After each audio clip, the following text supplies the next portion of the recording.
Hello, good morning. Sa pangalan po ng dakilang Panginoong Jesucristo, isang mapagpalang araw po sa bawat isa sa atin. Nandito po tayo sa ikalawang bahagi sa makatuwid bagay ang pagtatalakay ng mga sitas sa bawat gawain. Una po, isentro natin ang ating mga pag-iisip sa pakikinig ng Ebanghelyo at hilingin natin na pagtubayan tayo ng Espiritu Santo nang sa ganon ang mga bagay na mahirap unawain ng ating mga sariling pag-iisip, mauunawaan natin sapagkat may Espiritu Santong gagabay sa bawat isa sa atin upang ito'y mapagkulay-kulayan natin at maging daan upang siya natin lakaran dito sa ibabaw ng sanglibutan. Meron po tayong aralin sa ngayon. Ang una po ayon sa sulat ni Apostol Pablo sa bayan ng Roma sa Kapitulo 7, versikulo 1 hanggang sa 9. Ang sabi po ay ganito: "Kung hindi ba ninyo nalalaman, mga kapatid, sapagkat nagsasalita ako sa mga taong nakakaalam ng kautusan, na ang kautusan ay nagahari sa tao samantalang siya'y nabubuhay. Sapagkat ang babae na may asawa ay itinali ng kautusan sa asawa, samantalang ito ay nabubuhay. Tatapwat kung ang asawa ay mamatay, ay kalag na sa kautusan ng asawa. Kaya nga, kung samantalang nabubuhay ang asawa, siya ay makikisama sa ibang lalaki, siya ay tatawaging mga niya. Tatapwat kung mamatay ang asawa, ay layak na siya sa kautusan. Ano pat siya ay hindi na mga niya, bagaman siya ay nakisama sa ibang lalaki." Ngayon po dito, sa mga nakakaalam po ng kautusan, ganito po kasi ang nakasulat. Sabi, iiwan ng lalaki ang kanyang ama at ina at makikisama sa kanyang asawa, at sila'y magiging isang laman. Ngayon, sa mga nakakaalam po ng kautusan, sa tao, meron po tayong kautusan. Yung tinatawag na pag-aasawa. Pukala, kasulatan, na nilalagdaan natin, lalong-lalo na sa mga ikinakasal. Ngayon, kung pag-aaralan po natin, kapag ang isang lalaki nakakilala ng babae at kanyang inibig, may namamagitan po doon ang Diyos. Sapagkat ang Diyos pag-ibig. Sabi sa English, God is love. Sabi nga, first love never dies. Ngayon, kung iniibig natin ang ating asawa, siyempre siya na ang pinakamaganda sa ating mga mata. Na ayaw man lamang natin mawaglit siya sa ating talingin. Kumbaga, nakapokus yung ating sarili dahil sa tinatawag na pag-ibig. Ngayon, kung ang isang lalaki man o babae maghanap ng iba, nagkakasala po yun ng pangalan niya.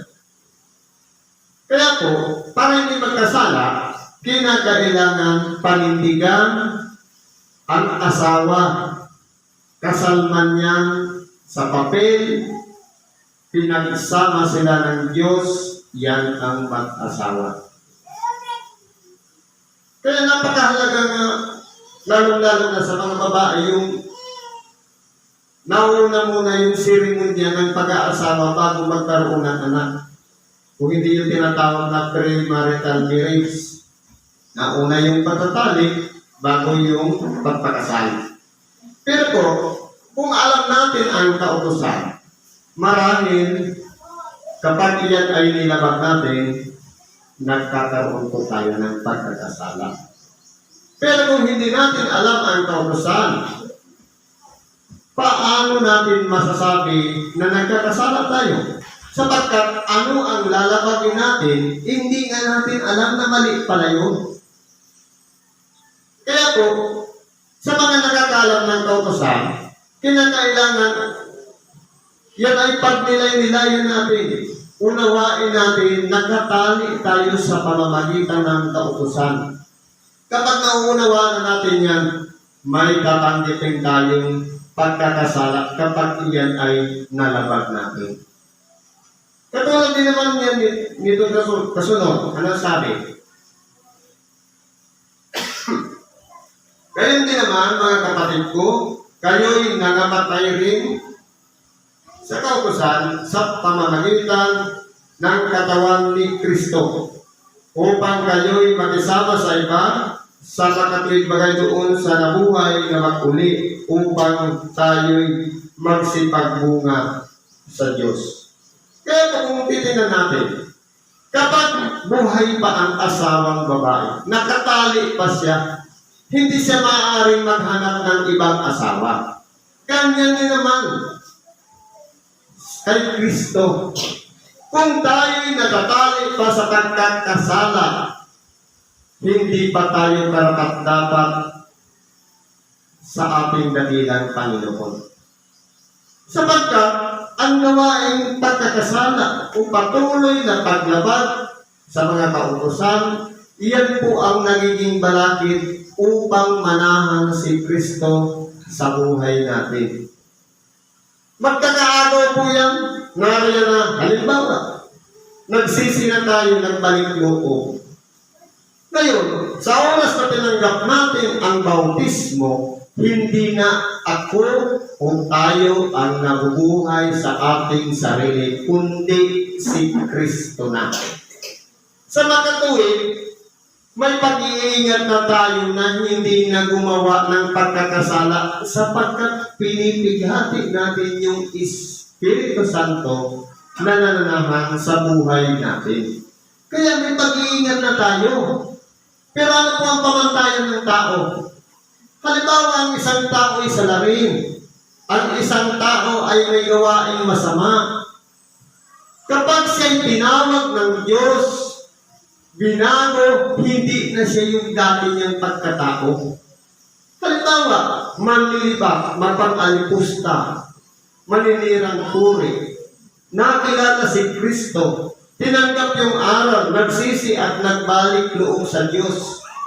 Isa na siyang bagong nilalang, nananahan na si Kristo sa kanyang buhay. Pero sa pamantayan ng tao, yun pa rin yung dating ugali ang tingin sa kanya.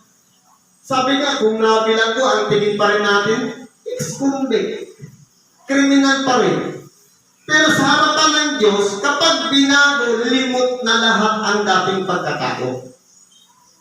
Pero sa tao, ipapaalala pa rin yung dating pagkatao. Yan po ang gawang makalaman. Pero ang gawain maka-spiritual sa makatuwid yung pagbabago ng pagkatao sa pamamagitan ng Espiritu Santo, meron na tayong napanatagan para magpatuloy at hanapin natin yung nabuhay na mag-uli sa mga patay sa makatuwid bagay si Jesucristo na nag-alay ng kanyang buhay alang-alang sa bawat isa sa atin. Kaya bago na tayong nilalang. Inihalimbawa dito ni Apostol Pablo yung pag-aasawa. Samantalang nakatali pa sa asawa, wala pang kalayaan. Kaya kung tayo po'y nakatali pa rin sa pagkakasala at nagpapatuloy pa sa pagkakasala, hindi pa rin tayo nagsisisi, hindi pa rin tayo nagbabago kahit tinanggap natin ang bautismo. 10 ulit man tayong ilubog sa tubig, hindi pa rin tayo nagsisisi. Dati pa rin tayong pagkatao. Ano ba ang dapat natin gawin? Talikuran natin yung dati nating pagkatao. Magbago na tayo. Magsisi na tayo. Upang magkaroon ng tuwa ng Espiritu Santo na manahan sa ating buhay. kung magka ngayon yung nabuhay na maguli sa mga batay, sa makatuwid bagay si Hesus Kristo, ay malaya ng makapapasok sa ating puso sapagkat wala na tayong kasalanan. Ganyan po yan. Ginawang halimbawa yan sa pag-aasawa. Ano ba sabi dito? Sapagkat nang tayo'y nangasalanan, ang mga pitang salarin na bawang sa pamamagitan ng kautusan ay nagsigawa sa ating mga sagap upang magsipagbunga ng kamatayan. Totoo po, dahil sa pita ng laman, malaya nating nagagawa ang anumang bagay na mga makasanglibutan. Pita ng laman, nandyan yung paninipugho, pagkakampi-kampi, kapuutan, galit. Kapag yan ay nananahan pa sa buhay natin, wala pa si Kristo. Sapagkat mas pinahalagahan natin yung pita ng laman. Pero kung tayo nagsisina, hindi na tayo magagalitin, hindi na tayo napupuot sa kapwa sapagkat tuwid bagay si Kristo na ang nananahan sa buhay natin. Mas mahalaga na si Kristo, hindi na yung sarili nating pagkatao. Na hindi na dapat kinukontrol natin ang ating sarili, kundi dapat kontrolado na tayo ni Kristo. Yan po ang pinaka-importante yan. Kaya kung tayo po'y nasa laman pa, patungo yun sa kamatayan. Pero ang hinahangad natin, patungo dun sa buhay, sa makatuwid bagay, yung inihanda ng Diyos sa bawat isa sa atin na nagsisisampalataya sa kanyang bugtong na anak na sinugo upang turuan tayo ng mga aral sa makatuwid magkaroon ng pag-asa doon sa kanyang pangako na buhay na maguli sa mga patay. Nauna nang ipinagkaloob sa ating dakilang Panginoon ng mabuhay na maguli sa mga patay. Yun din ang tatamahin. Yun din ang tatanggapin ng mga taong sumusunod sa kalooban ng kanyang bugtong na anak. Ano bang sabi dito? Datapwat ngayon tayo'y nangaligtas sa kautusan. Sapagkat ang pinananahanan po ng Espiritu Santo, hindi na po sakop ng kautusan, kundi sa pamamagitan na ng habag at biyaya ng Diyos. Tayo'y gumagawa dahil ang Espiritu na nananahan sa ating puso, siya na ang kumikilos, kaya nagagawa natin ang maging mabuting tao, ang mapagpagtawang gawa, ang marunong na tayong mahabag sa kapwa. Dahil po, ang puso po natin ay binago na ni Kristo.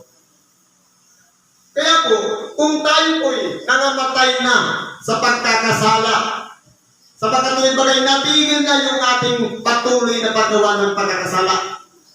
Sa oras na tinanggap natin, ang bautismo tinanggap natin si Kristo, hindi na ako yung dati na magagalitin, napupuot sa kapwa o ano pa man.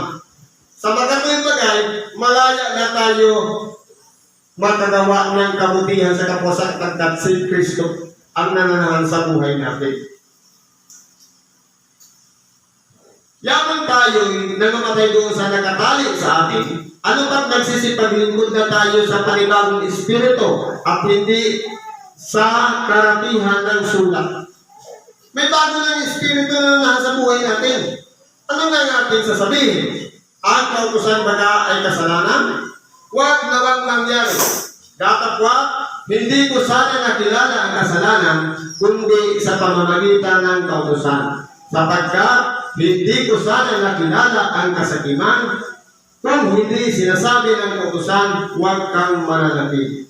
Totoo po, kapag hindi pa narinig ng ating mga taina ang kautusan, wala po tayong malalakad.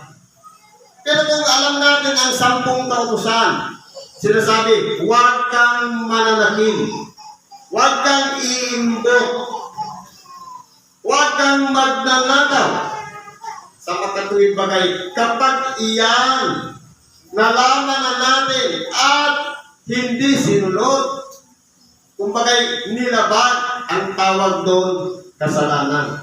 Nasa unang Juan 3:4 yan. Ang kasalanan ay paglabag sa kautusan. Kaya po, kung pag-aralan natin, ano ba ang ibig sabihin ng pagkakasala?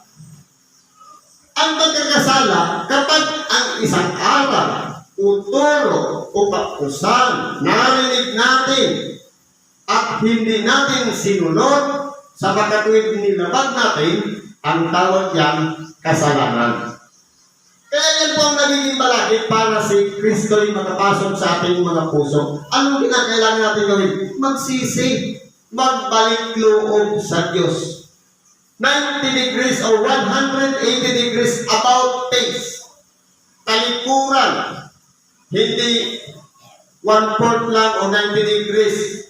Kundi kung doon tayo nakaharap sa pagkakasala, nandito si Kristo sa likod, tumalikod tayo ng buo.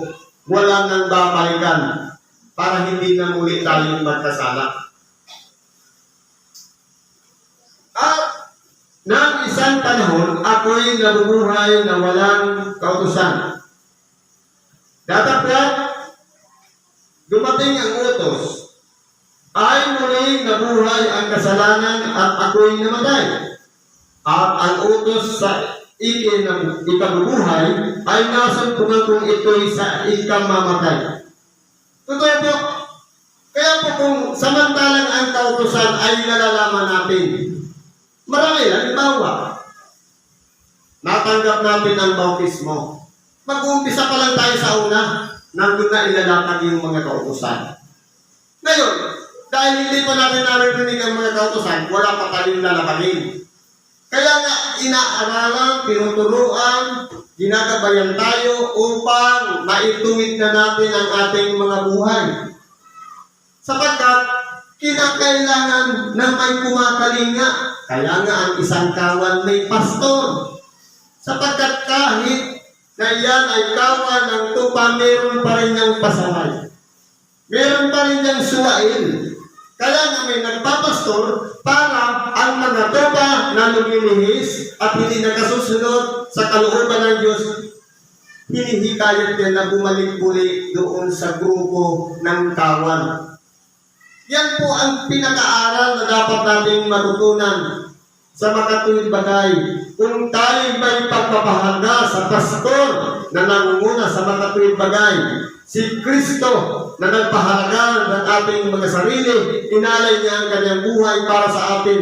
Gaano pa kaya ano ang maisusukli natin sa Diyos sa habag na ipinagkaloob niya sa atin?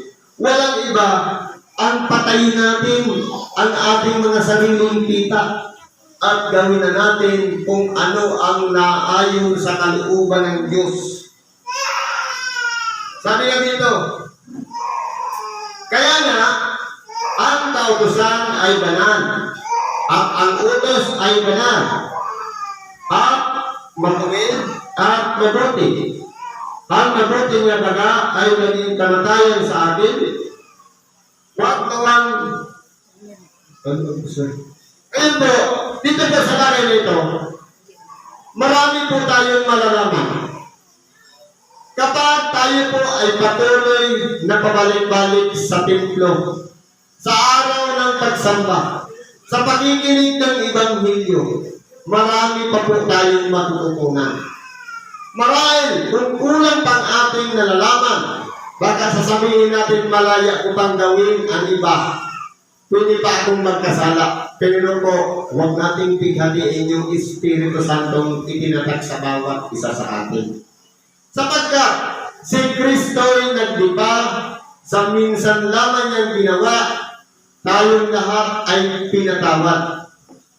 Pero kapag nakilala natin ang katotohanan at nalasap na natin ang kaloob ng Diyos at tayo'y tumalikod, wala na pong natitirang hain pa patungkol sa kasalanan. Hindi na babalik si Kristo para ipako muli ang kanyang sarili. Kundi ang naihain ay naihain na sa makatuwid na tapos na yung pagtubos. Ang kasunod yan, yung pagbabalik niya, paghuhukom. Kaya po, sa mga nagsisigawa ng mabuti, mapapabilang tayo doon sa mga tupa na nasa kanan ng Diyos. At sa mga hindi gumagawa ng mabuti sa kapwa, mapapabilang tayo doon sa mga kambing, sa mga suwail, mga sinumpa. Doon naman ang paghihirap sa dagat-dagatang apoy. Kaya kilalanin natin ang ating sarili. Saan ba papunta ang direksyon ng ating buhay? Pwede sa isang salita, magkamali tayo, direksyon tayo sa kapahamakan. Ang pahalagahan natin unang-una, yung kapwa.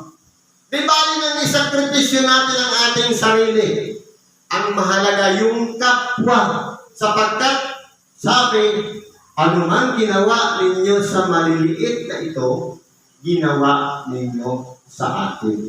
Kaya, ang Espiritu Santo ang nagpatotoo na ginawa natin yan.